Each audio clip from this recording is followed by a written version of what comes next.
కారణమైనవి అని చెప్పి నేను ఈ సందర్భంగా తెలియజేస్తాను. భారత రాష్ట్ర సమితిని వదలడం కొంత బాధగానే ఉంది. కేసీఆర్ గారి పట్ల నాకు గౌరవం కూడా ఉంది. భారత రాష్ట్ర సమితి అవకాశాలు ఇచ్చింది. ఆ అవకాశాలు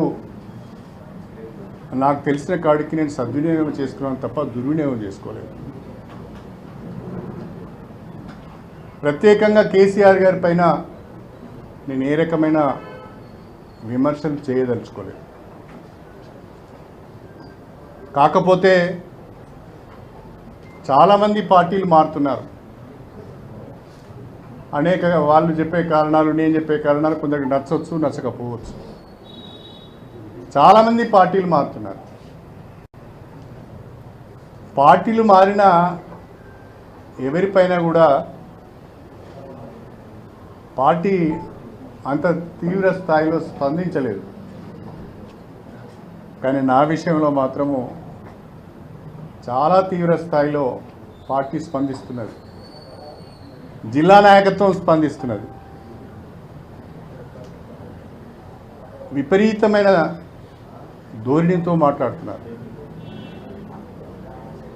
ఈర్ష్య ద్వేషాలు వాళ్ళ మాటలలో స్పష్టంగా కనిపిస్తున్నాయి. నిన్నటి వరకు వారితోనే ఉన్నాను, నా గురించి తెలియనిది ఏముండదు. కానీ మాట్లాడే పద్ధతి, సంస్కారం, సభ్యత లేకుండా మాట్లాడుతున్నారు. నేను వాళ్ళ స్థాయికి దిగజారి మాట్లాడదలుచుకోలేదు. కానీ ప్రజలను గమనించాలని నేను ప్రత్యేకంగా కోరుతున్నాను. చాలామంది పోయిళ్ళు, వాళ్ళ గురించి మాత్రము మీరేం మాట్లాడడం లేదు. నా మీద మాత్రము అనేక ఆరోపణలు చేస్తున్నారు. మాజీ మంత్రి దయాకర్ రావు గారు అంటారు, కేసీఆర్ కుమార్తెకు 3వ స్థానం వస్తుంది అని. మరి ఇక్కడ కేసీఆర్ కుమార్తె నిలబడతలేదు, కడియం శ్రీహరి కుమార్తె నిలబడుతున్నారు. అంటే ఏం మాట్లాడుతున్నాం కూడా అర్థం కావడం లేదు.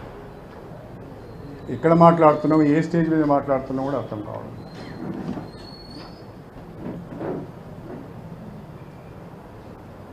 దయాకర్ రావు గారు ఒకటి గుర్తుపెట్టుకోవాలి.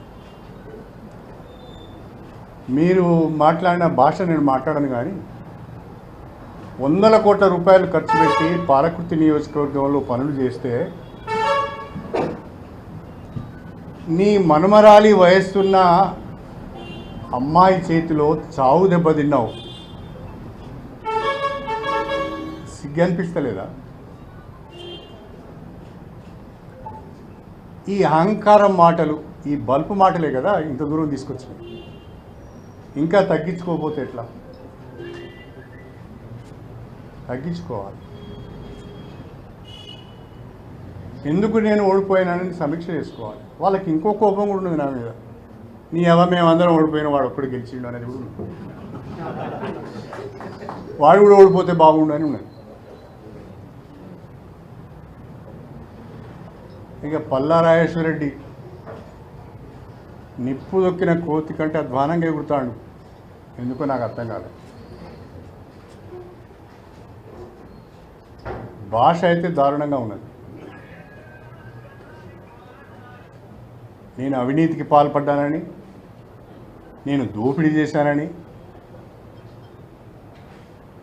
చాలా మాటలు మాట్లాడుతున్నారు.